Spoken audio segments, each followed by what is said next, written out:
Tenemos una charla con Santi Selvi presentando su último cómic Tranquila, Carlos Máiquez y Chris Stigrit con su última aventura de Titú, presentando pues Andrés Carrasco.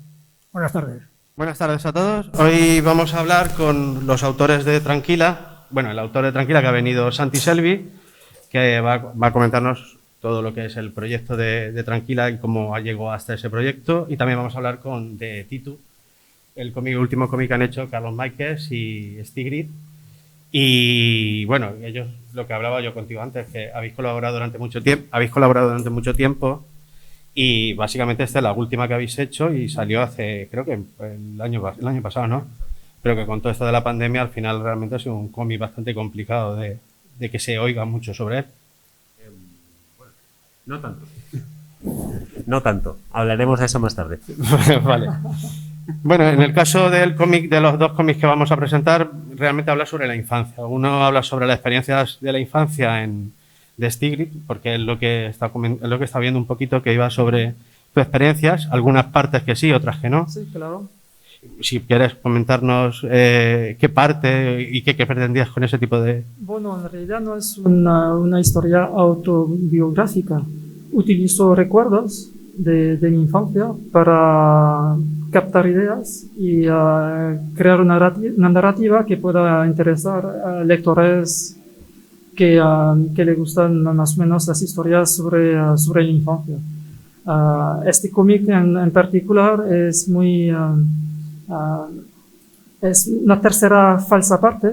Hay dos novelas gráficas anteriores que una dibujada por Carlos y otra por Nacho Casanova. La primera se llama Titú y la otra Equinoccio. Fueron editadas con Ponent, que ya no existe, obviamente. Y cómo ocurrió las historias de Titú, pues en realidad, hablando un día con Nacho Casanova, yo me dedicaba a historias de aventura infantiles, pero no historias con niños, ni historias sobre mí mismo o sobre personas de mi familia. Y Nacho me dijo, ¿por qué tú no harías algo así? Me lo pensé y me quedé con la idea durante unos meses. Y un día, viendo fotografías antiguas de mi familia, me dieron recuerdos. Entonces empecé a apuntar recuerdos y durante unos 5 o 6 meses apunté un montón de recuerdos. La verdad es una experiencia que es agradable porque intentar hacerlo. Al principio pensamos que no tenemos muchos recuerdos porque no es una cosa que solemos trabajar. Siempre tenemos los mismos tipos de recuerdos, pero no es verdad. Si los trabajas, si piensas en ellos, vienen. Y cuando ves una foto, te acuerda algo, este algo te hace acordar otra cosa. Y así más o menos nacieron las historias de Titú. Que además ocurren todas en verano, ¿no? Bueno, sí, no. Es en temporal en realidad. El último sí que ocurre en verano.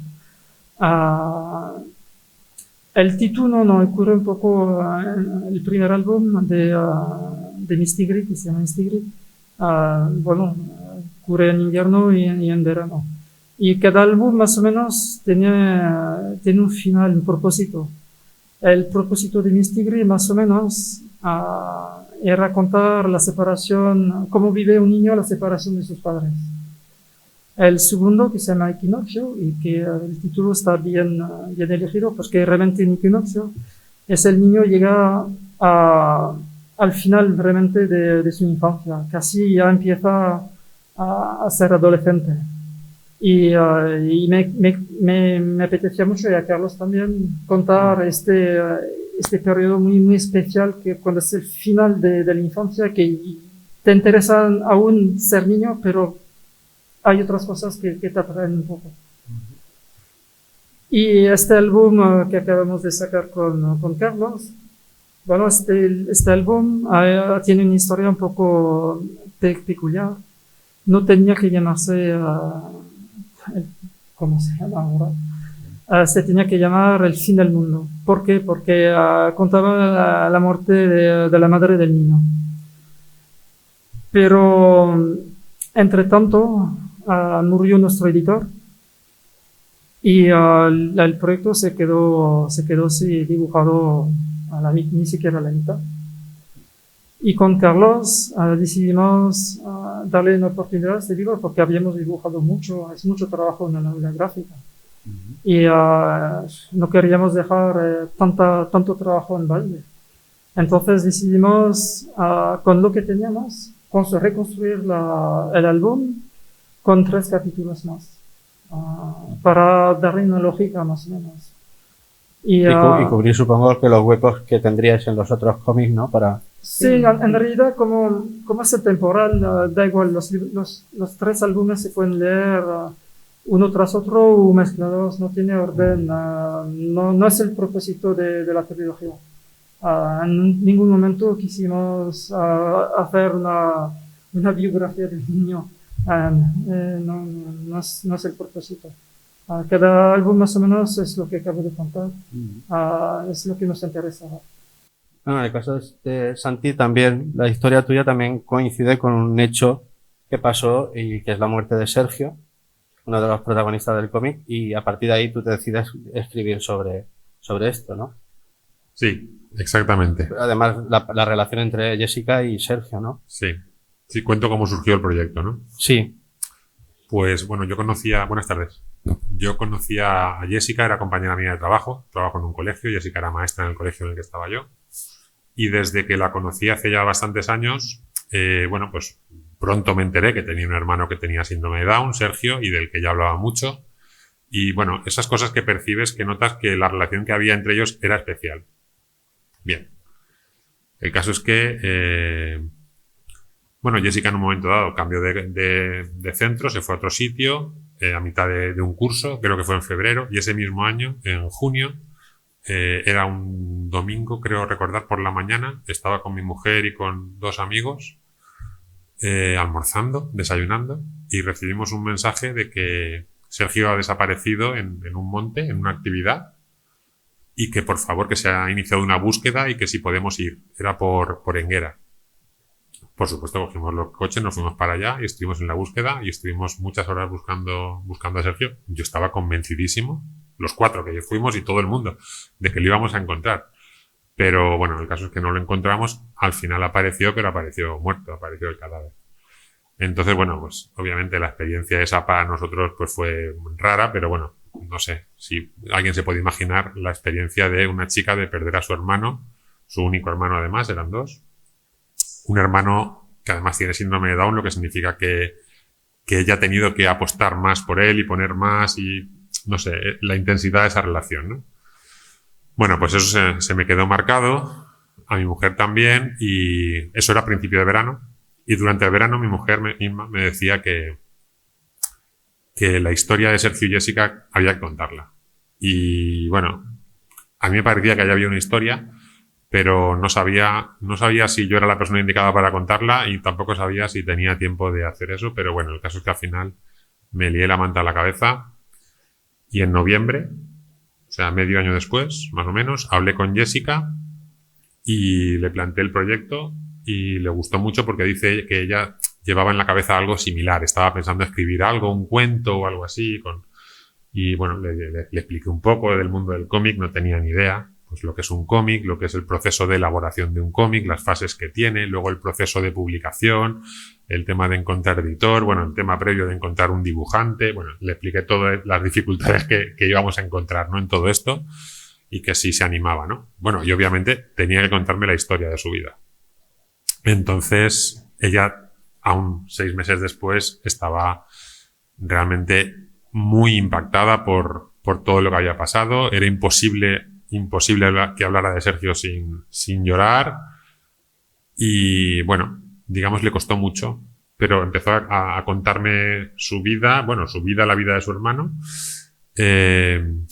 por escrito. Me iba mandando textos, anécdotas. Yo le dije al principio, para que fuera fácil para ella, cuéntame anécdotas, cuéntame cosas que le gustaran mucho a él. Bueno, y poco a poco, pues eso le iba llevando a contarme escenas, ¿no? Pues, ay, pasó esto, y me iba contando poquito a poco. Además, os centráis más en la historia de entre ellos dos, que realmente el hecho Bueno, sí, el tema es que decir, yo desde que hablé con ella esa primera vez en noviembre, le dejé claro que yo no quería contar la muerte de su hermano, yo quería contar la vida de su hermano. O sea, la muerte es la que me llevó a contar la vida de su hermano, pero yo la muerte no la iba a tratar en ningún momento. No consideraba que fuera lo esencial.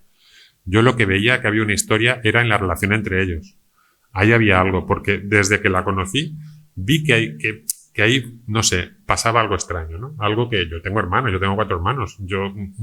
Eso no estaba, ¿no? O sea, había una intensidad en esa relación que yo quería analizar, ¿no? Y quería contar. Pero bueno, le dije, mira, Jessica, yo te digo, yo le planteé la novela gráfica, me dijo que sí, y le dije, una de las pocas cosas que le dije, no voy a contar la muerte de tu hermano. Esto tenlo claro, en ningún momento, de esto no va. Va de la vida de tu hermano. Y al final pronto llegamos a la conclusión de que el pitch de la novela gráfica era la vida de su hermano contado a través de los ojos de ella. O sea, por eso ella también tiene un peso muy importante. Los dos protagonistas de la novela son Sergio y Jessica. Son ellos dos. Ese es el origen. Sí, yo de hecho, no sé si tú recuerdas que habíamos hablado de esto hace ya tiempo cuando se hizo la presentación de otro cómic relacionado en este caso con la parte de la muerte de su hermano. Sí que es verdad que era bastante duro el hecho y la verdad es que elegir la otra opción también era una opción muchísimo mejor, porque claro, el problema es que no sabes tú eso en las relaciones en la casa ni cómo le afecta, pero sí. Vosotros también, la idea principal de elegir un tema similar en el sentido de las circunstancias que os afectan para contar una historia, ¿has puesto mucha parte de tuya en ese cómic? No, me refiero a ti, Stigrid. Sí. Puedes preguntar a Carlos. Sí, que se ha puesto mucha parte. Claro que yo he escrito la historia y siempre parece que cuando, el cómic tengo que hablar más yo porque la historia me concierne, pero no es verdad. El título, que es como yo me hacía llamar de niño, es ficticio. Ha existido y es verdad que los recuerdos que utilizo son reales, son los que yo me acordaba, pero a partir de estos recuerdos he construido una ficción. Es totalmente distinto que tu libro. Totalmente. Sí, que tú has elegido, narrativamente has necesitado el apoyo de los recuerdos, pero tú has elegido para darle más potencia a otras cosas. Porque, bueno, yo lo que me apetece mucho es contar la infancia tal cual, las impresiones que aún nos quedan, y quedan muchas, porque, como decía, apuntaba a los recuerdos, pero tengo un tocho así de hojas con recuerdos escritos y entrevistas a familiares. Y una cosa curiosa, cuando hablamos de recuerdos con padres, abuelos, se acuerdan de una cosa, pero no se acuerdan de la misma, porque tú los recuerdos que tienes son los recuerdos que tenías de niño, y ellos de adulto o de abuelo. Entonces la misma situación no la viven de la misma manera. Por eso los recuerdos que yo he utilizado no son especialmente los míos, son los de todos. Por eso yo creo que no cuento mi historia en particular, porque no tienen nada realmente peculiar que contar. Es un niño normal, no hay grandes aventuras, no hay accidentes, no hay muertes, no. Bueno, todo eso es verdad, pero no es cierto, porque es extraordinario y por eso se llama Titú y el verano de las colinas infinitas. Por eso hay un blog que se llama Las colinas del fin del mundo, Blogspot. Por eso tiene una portada en tapa-dura. Y porque es especial y porque a mí me sorprendió un poco en su momento cuando Nacho Casanova hizo Miss Tigri y después ya se dedicó a dibujar y a contar sus autobiografías en 2 tomos, creo. 3 tomos. En 3 tomos al final. Y entonces la historia de Titú, que no tiene que ser que no es una autobiografía de Stigrid ni nada, que es la historia de un niño que se llama Titú, pues le faltaba un poco todavía una continuación. Entonces lo comentamos entre los dos y a mí me pareció bien y hemos estado un tiempo... Muchos años. Es largo hacer sí, el proceso del cómics, no sé si sabéis cómo se hace, es muy largo. Carlos, por ejemplo, es un ilustrador que no está acostumbrado a trabajar sobre material fotográfico porque, claro, las escenas que se desarrollan en los libros se pasan en los años 70 en Francia. Entonces, pues claro, le tenía que proporcionar toda la documentación posible para que no cometiera errores graves. Tampoco es un dibujo que necesita solamente necesita una aproximación a la arquitectura más o menos que tiene que ser esa. No es una casa los libros se sitúan las historias se sitúan en Burdeos, al lado de Burdeos. Y claro, una casa de Burdeos no es como una casa valenciana, no tiene absolutamente nada que ver. Entonces, era solamente aproximarse un poco a la estructura arquitectónica de las casas de Burdeos. Y también a veces cuando aparecen coches que no sean coches de ahora. Ya está. De todas formas, tú, Carlos, siempre has tenido un trazo bastante suelto a la hora de dibujar, muy... Sí. Que vamos, que supongo que no, tú nunca has sido de trabajo de regla y todo perfecto ni nada. Bueno, ahí empezó. El calvario. No tanto, no. Pero sí que es verdad que al final acabas apreciándolo porque cuando trabajas con documentación no estás trabajando con un espacio que existe, o aunque fuera un espacio imaginario, no es un espacio cualquiera, no es un sótano donde se destrozan mutantes contra robots, no es un hangar cualquiera, sino que eso le da unas raíces que yo creo que sí que se acaban notando en las historias. Entonces, a lo mejor en la historia de Jessica y Sergio también hay unos detalles que cuentan más de lo que parece, pero no sé, que cada persona lo sabrá. Supongo que eso también tiene su importancia. Tiene mucha importancia, claro. O sea, que el contexto quede matizado como realmente fue. Bueno, si es que es tu intención artística, sí, tiene la importancia. O sea, en el Tranquila cuentan las palabras que hay, pero cuentan muchísimo las imágenes. Y cuando digo las imágenes, digo todo. Digo, hay una cocina, que esa cocina pues sea una cocina de más o menos esa época, porque te recuerda a eso, porque te da ese sabor. Es que todo eso, claro, todo va sumando. Sí, también es verdad que si tú tú estás en los años 80 y pones un coche del 2010, como que no tiene esa sensación de que es un momento antiguo o pasado. Entonces, claro, sí. La cuestión solamente era si aparecían coches, dar una argumentación de unos coches, él podía elegir el que quería.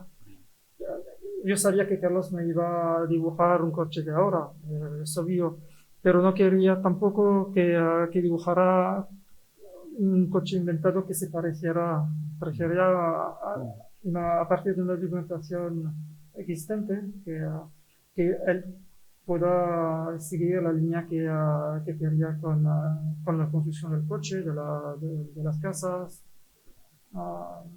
de la ropa de la gente, porque claro, en los 70 no nos vestíamos igual, entonces había que proporcionarle fotografías de familia, sobre todo. Yo he recuperado, he hecho un tour de toda mi familia, he recuperado miles de fotos. Y por eso los recuerdos me han vuelto así, en plena cara, porque hay cosas fotos que no sabía que existían. Ha sido un descubrimiento para mí. Ha sido también una aventura. Antes de escribir las historias, ha sido una aventura para mí. Por lo que veo, eso va a ser la semilla de una nueva novela gráfica. Bueno, hay 3 novelas gráficas, hay 2 álbumes con un sello de autoedición. Yo creo que está bien. ¿Sobre Titu no vais a hacer nada más? Seguramente no. Bueno, de momento nunca hay que decir que no, pero tenemos muchas más cosas que hacer y que decir. ¿No? Y también con Carlos, hace casi 10, 11 años que trabajamos juntos. Está muy bien, pero también a veces hay que intentar pues volar por sí solo y contar que Carlos dibujaba y escribía historias antes de conocerme. Y yo creo trabajaba con otros ilustradores antes de trabajar con Carlos. Pero es verdad que cuando empecé a trabajar con Carlos, la mayoría de los álbumes y de los libros que hemos hecho, que he hecho, los he hecho con él. Entonces, son muchos años trabajando juntos. Sí, además yo creo que se adapta muy bien, en ese aspecto porque él tiene un punto así como poético a la hora de dibujar y tú tienes una parte de guiones también cercano bueno, a eso, un tipo de historias Está bien, y habéis conseguido eso, Sí, esa complementariedad. Eso sí que es importante hablar de eso, porque, por ejemplo, que yo cuando he escrito Miss Tigre para Nacho Casanova, he tenido que escribir un guión un poco más técnico, es decir, página 1, viñeta 1, etcétera, plano general, etcétera, etcétera. Con Carlos, no. Carlos es una persona, es un ilustrador que no está acostumbrado a trabajar de una forma demasiado técnica. Si trabajas si le das demasiado información técnica, se bloquea. Tiene que ser Tampoco tanto. No, pero quiero decir que con Carlos, se ve en la página de Carlos, por ejemplo, yo prefiero escribir una escena con los diálogos y él crea el número de páginas que él necesita para contar este trozo de historia. Como hablamos de novela gráfica, no de un álbum francés de 44 páginas, da igual si hacemos 92 páginas y entonces es un múltiple de 4, da igual. Podríamos hacer 100 o 200. Muchas veces Carlos necesita, y la historia lo necesita, porque no es el que lo necesita, es la historia. A veces dibujas a plena página, porque él lo ve así. Y yo apoyo su visión. Al contrario, no lo voy a... No dije, no es lo que he pensado. No. Él tenía que hacer lo que él veía con mi guión. Santi, ¿y tú qué tal la compenetración con Gol? Pues mira, perfecto. Nunca había trabajado con él, pero era un dibujante de esos que tienes en la cabeza de quiero hacer algo con este hombre, ¿no? En algún momento.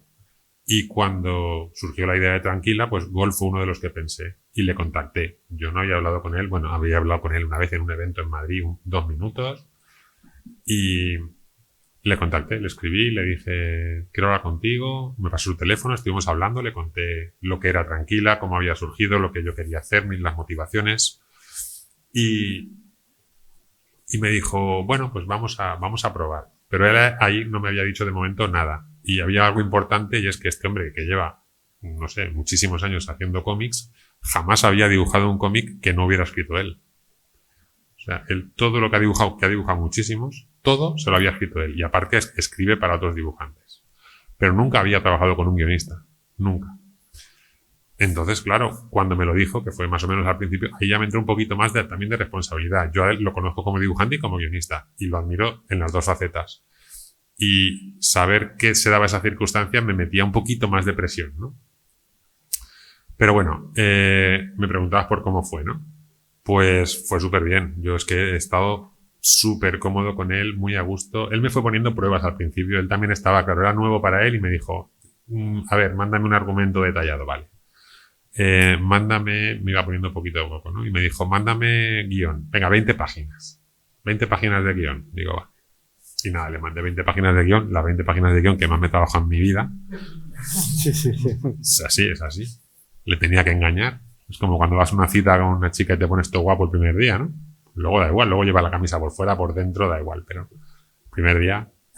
Y bueno, cuando lo recibió, lo leyó, me dijo que le había gustado mucho y me dijo, mira, si es que mi única preocupación era que supieras contar una historia. O sea, porque dice, es que él vive en Extremadura y tiene una asociación cultural del cómic que se llama Extreveo y bueno, pues hacen publicaciones, revistas colectivas y tal, y ve guiones de gente y dice, es que hay gente que es que no sabe contar una historia, o sea, es que veo cosas lamentables y tenía miedo, claro, él no me conocía. Él sabía que yo tenía obra publicada, que creo que no se había leído nada, pero no me conocía. Entonces, bueno, una vez ya vio que yo sabía contar una historia, pues me dijo, venga, vamos a intentar, va, te voy a hacer esas 20. Y así fue, escríbeme más. Bueno, nada. Y así fuimos trabajando y la verdad es que muy bien. También que que cuando hemos acabado, bueno, por supuesto empezamos el proyecto sin editorial. Quiero decir, yo le dije, no tengo editorial, ¿eh? O sea, vamos a ver. Desde el principio él sabía que esto era así. Pero bueno, vino muy bien que llegara una pandemia mundial y un confinamiento, porque eso hizo que el que se dedica sobre todo al teatro, él hace guiones de teatro y tiene varias compañías de teatro y hace representaciones, claro, se paró con el confinamiento, no solo el confinamiento y después, con las restricciones, así que vino estupendo para que pudiera acabar de dibujar tranquila. Y bueno, él acabó, yo contentísimo con él, con todo, con el proceso, con la interacción entre él y yo, con cómo nos hemos entendido, ¿no? Pero bueno, a veces eso puede ser unidireccional, ¿no? Pero él también está muy contento y desde que acabó me dijo, Santi, si tienes otro proyecto así similar. Para él había muchas novedades. Una, nunca había trabajado como guionista. Dos, nunca había hecho ningún TVO de contenido social. Nunca. Se había dedicado sobre todo al TVO histórico. Y sigue haciéndolo. Y bueno, no sé, pues estas cosas ambas se ve que le han gustado y me ha dicho que en cuanto tenga otra idea que hable con él. Ya le he dicho que en cuanto acabe mi tesis, porque tengo que acabarla, pues nada, que si se me ocurre una idea, tengo una idea que me ronda la cabeza, pero que no me he puesto a desarrollar ni nada, pero en cuanto acabe, lo primero que haré será eso, preparar algo para él porque me está esperando. Es complicado que los cómics de contenido social, al final muchas veces el problema que hay es encontrar una editorial. No creo que sea difícil colocarlo en una editorial, pero sí que es verdad que hay un miedo siempre inicial en toda editorial de que ese cómic en particular pueda funcionar. Supongo que eso a vosotros también os debería estar preocupando en el momento que empezaste con el proyecto. Sí. O no, quiero decir, no sé, yo pensaba que esta historia, aunque es una historia muy concreta de dos hermanos, uno de ellos tiene síndrome de Down, yo pensaba que había muchas cosas universales, ¿no? Es lo que pasa con los cómics de Paco Roca, que son cosas muy concretas, está hablando de su familia, habla de una fotografía de su familia, pero te está hablando de la familia. Sí, pero ya cuando hablamos de Paco Roca llamamos a una persona que hasta que triunfó con el álbum primero, por decir alguna forma, de contenido social, y el resto ya vino de la mano, pero el primero costó. Hasta que consiguió ese reconocimiento. Pero bueno, lo que te vengo a decir es que yo considero que un cómic de contenido social, si está bien hecho, puede interesar a mucha gente, incluso aunque no tenga que verse representada, porque mucha gente ha salido tranquila y no conoce a nadie que tenga síndrome de Down, pero lo que te está contando tranquila, pues sí que interesa. Entonces, tuvimos la suerte de que Jessica había trabajado con Down España. Trabajado, quiero decir. No he trabajado de tener una nómina y nada de eso, sino que en Down España tienen un programa, un proyecto que se llama Hermanos, que hacen reuniones anuales por toda la geografía española, y Jessica había ido con Sergio a muchos sitios, a Córdoba, a Toledo, a no sé, Pamplona, a muchos sitios, a dar charlas sobre cómo gestionan ellos diferentes cosas, ¿no? Hay muchas, familias que van y cuentan sus experiencias, comparten, se explican. Entonces, claro, Down España conocía lo que había pasado con Sergio, y desde que empezamos a hacer esto, Jessica habló con Down España de la novela gráfica y les interesó mucho. Dijeron, esto nos interesa mucho, en cuanto haya páginas acabadas queremos ver. Así que en cuanto hubo cosas acabadas, incluso antes de tener editor, Down España vio cosas y dijo, vamos a colaborar en esto, vamos a patrocinar, vamos a apoyar, vamos a hacer lo que haga falta.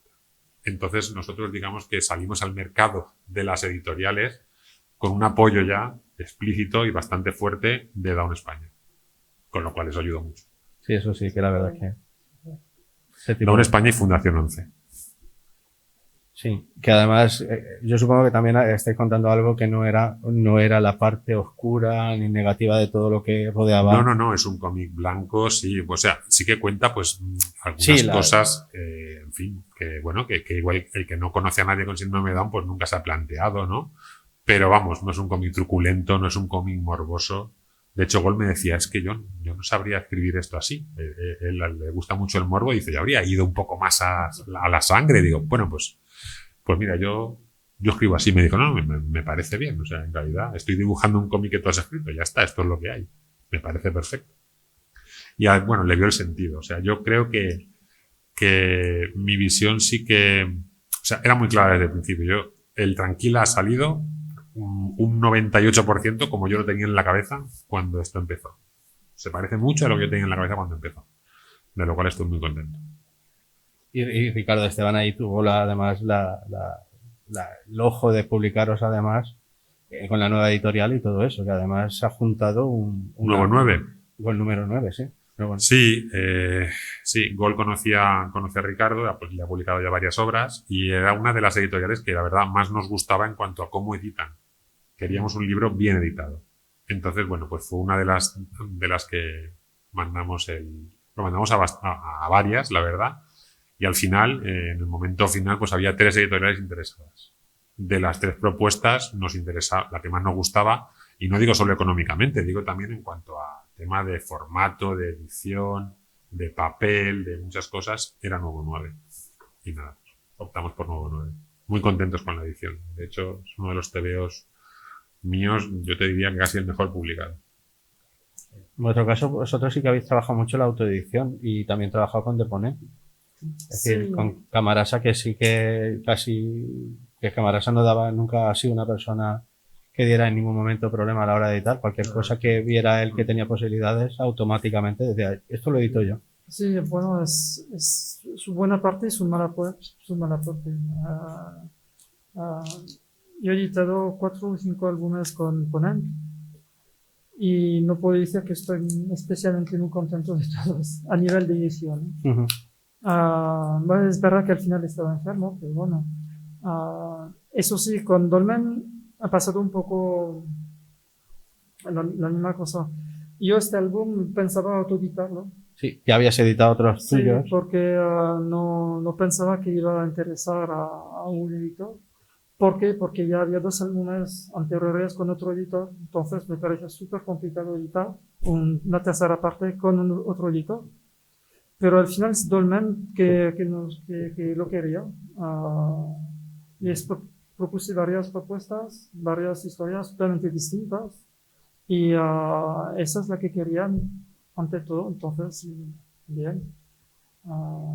También hemos tenido mucha suerte a nivel de edición porque estaba muy decepcionado por las ediciones de Ponent, que no habían sacado los álbumes que yo deseaba a nivel editorial. Que quisiera. Formato, sobre todo. No, formato, hubo problemas de paginación, problemas con el papel, con el papel sobre todo de la cubierta.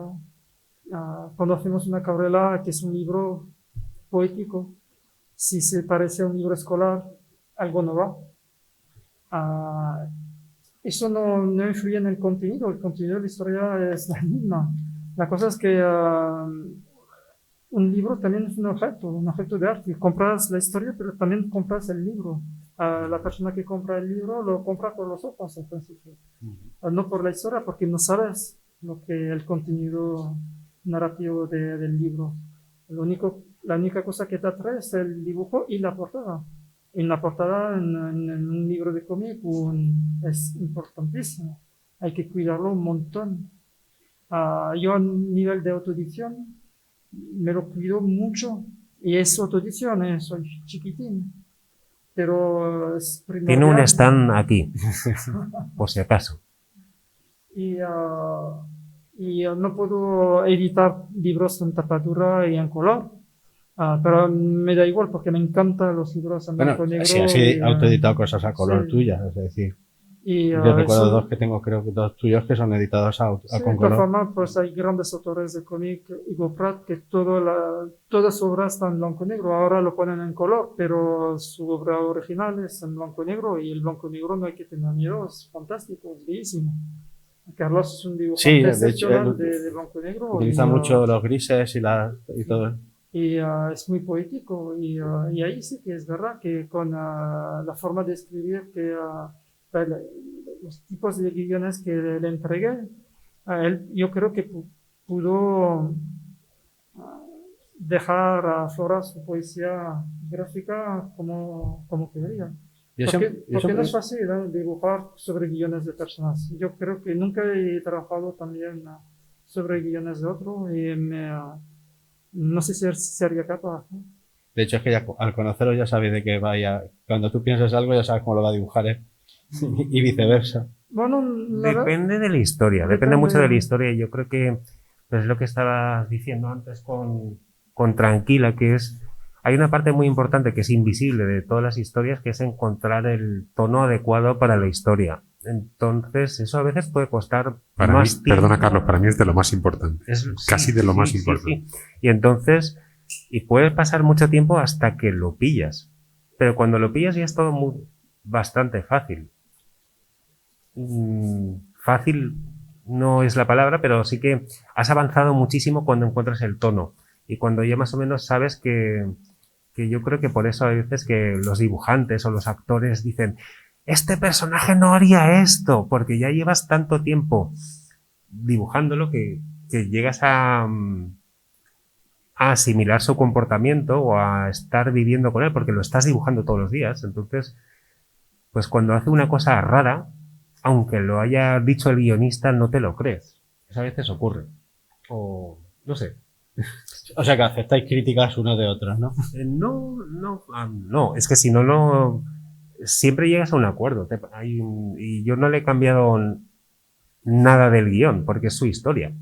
Entonces, pero sí que hay veces que puedes estar pensando que, pues, no sé, eso te decía Jodorowsky que no había que meter a los dibujantes en problemas, a ponerles tareas que no les gustaran dibujar. Por ejemplo, si estás haciendo una del oeste, decía, no puedes decirle que va a morir un caballo destripado porque el dibujante lo va a pasar muy mal, sufrirá mucho y entonces tendrás que ponerlo fuera de campo, detrás de una roca, porque entonces, que eso hay veces, igual que pues puede ser raro o complicado dibujar una secuencia en un supermercado o en una manifestación. Pues, pero si tienes que hacerlo porque es lo que toca de la historia, lo haces. Y salen, pero sobre todo porque lo importante al final es que la historia funcione y que esté en el tono correcto de la historia. Y en ese sentido, yo creo que lo más chulo es poder llegar a un momento en el que hay alguien que no conoce nada o casi nada y entra en la historia y la disfruta. Sí. De todas formas, es una cuestión de confianza mutua. Sí. Carlos confía en mi historia, en mi narrativa, y yo confío en su dibujo, pero también en su narrativa, porque es un dibujante de cómic.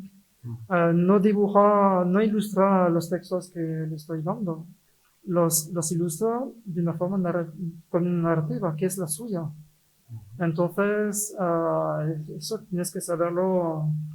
Nadie puede dibujar lo que tienes en la cabeza como guionista, es imposible. Si estás así, nunca vas a conseguir trabajar con nadie, es imposible. Tienes que tener una confianza y punto. Si no funciona, mejor trabajar con otra persona o dibujártelo tú solo. Es obvio, quiere decir que yo antes de trabajar con Carlos conocía su trabajo, pero sobre todo de ilustración y no realmente de cómic. Porque Carlos, todos los conocemos por todos los dibujos que hace en la calle, entonces yo lo conocía especialmente para eso y desde luego la comparativa entre el dibujo de Nacho Casanova y de Carlos son dos mundos, aunque es el mismo personaje, solamente con la forma de contar de Carlos y de Nacho y la forma de dibujar que es totalmente distinta. Se crea una riqueza que que otras trilogías no tienen, porque hay dos maneras de ver el personaje de Titu y dos formas de dibujarlo y de pensarlo. Y eso supongo que a ti también la confianza con la persona con quien estás haciendo tiene que ser absoluta. No puede haber una duda en ningún momento. Cierto, así es, así es. Yo con Gol he tenido que, o sea, cuando empezó a dibujar la primera página ya llevábamos muchísimas horas de teléfono, claro, es que vivíamos en la otra punta del país, pero muchísimas horas de teléfono conociéndonos, entendiéndonos. Y es que si eso no hubiera fluido, realmente le habría dicho, mira, vamos a parar y me habría buscado otro dibujante. Sí, es imposible. Si tú te das cuenta que algo no funciona, es mejor parar porque es en balde si no el trabajo. tiene que fluir. Eso es súper importante. De hecho, una cosa que también me resulta curioso en ambas obras, en el caso de tuyo, Santi, es la Tranquila tiene color azul, es decir, no habéis dado la importancia, el único color que tiene en la portada y a partir de ahí todo ese color azul. La elección del color azul supongo que está bastante meditado, ¿no? Porque Gol además es colorista también, entonces él es de los de color. ¿Colorista qué quieres decir? Sí, él ha trabajado también coloreando. Sí, sí. Me Pero- refiero no es una persona de un solo color, que normalmente No, tiene no, una no, paleta no. bastante amplia de colores. Vale. A ver, ¿qué quieres? ¿La explicación real y verdadera o un poco No. ahí la ficticia? Me puedes decir La cualquiera. real y verdadera es que iban a ser 120 páginas Ah, vale. y dijo, lo voy a hacer en bitono. Y le dije, pues me parece muy bien. Creo que le pega muy bien a la historia. Esa es la realidad. Sí que luego es verdad, hizo pruebas en cuanto al bitono, o sea, buscó un tono, hizo muchas pruebas y al final se quedó con ese azul. Me fue enseñando las pruebas que hizo y bueno, estábamos de acuerdo, era el más bonito de los que probamos. Y yo creo que un bitono a una historia de estas le va bien. Le Tiene va muy bien. un punto, ese azul tiene además Sí, sí. un punto como de recuerdo, de pasado. Sí, porque casi todo el cómic es pasado, es verdad que hay escenas de presente, pero casi todo el cómic es pasado y bueno, yo creo que quedaba muy bien. Y es un color así, bueno, no sé mucho de color, pero que no te está transmitiendo, no es un color agresivo que te transmita, no sé, sensaciones malas ni nada. Entonces, funcionaba bien. Pero vamos, fue elección suya lo de Bitono, ¿eh? Y en vuestro caso, la utilización de los grises siempre... Bueno, es que es distinto. Yo la historia la hubiera podido ver en color, me dará igual. La cosa es que Nacho y Carlos son dibujantes que la mayoría de su obra editada, por lo menos, está en grises, con grises, en blanco y negro. Entonces, ahí me propusieron blanco y negro con gamas de grises y bien, no, solamente la historia es la misma, de forma, no, la sensibilidad de poner los grises es la misma que la sensibilidad de poner color. Cosas que un cómic en color es mucho más caro de sacar y un editor se lo piensa dos veces. De todas Y- formas, él sí que trabaja bastante bien la acuarela. No, Que- trabaja que de acuarela perfectamente he visto la bastante... acuarela, pero a nivel de trabajo editado, de hecho. Como Nacho trabaja muy bien en color, no digo que no sabe, no me he dicho eso. Digo que la obra editada está en blanco y negro con grises y ya está. Entonces, cuando trabajas con alguien, pues ves un poco las referencias técnicas que utiliza y tú pues sigues la marcha. Pero tampoco es una cosa que me proporciona ningún tipo de problema. Lo más importante es que la historia sea fluida, que esté bien contada, bien dibujada, que haya placer. El color es facultativo. Bueno, un papel bueno da mucho placer.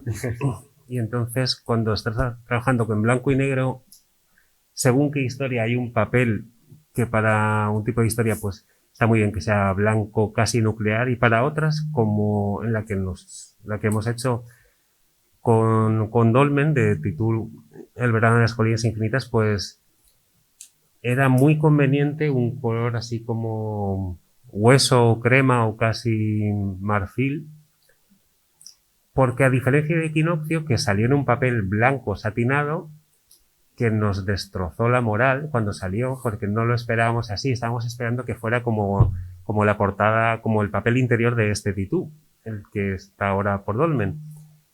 Y hay una diferencia tremenda porque somos los mismos autores, es el mismo personaje y cambia un montón. Sí, te Cambia un montón porque te quita parte de tu corazón. y no has cambiado nada del dibujo, pero nada de nada. Y entonces, y eso es una cosa, pues por eso también es elegir bien el azul.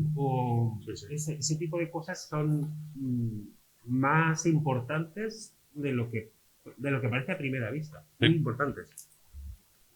¿Puede ser que haya una futura edición de ese primer álbum tuyo Pues a lo mejor por parte de Dolmen? depende de Dolmen. Ya. No nos importaría.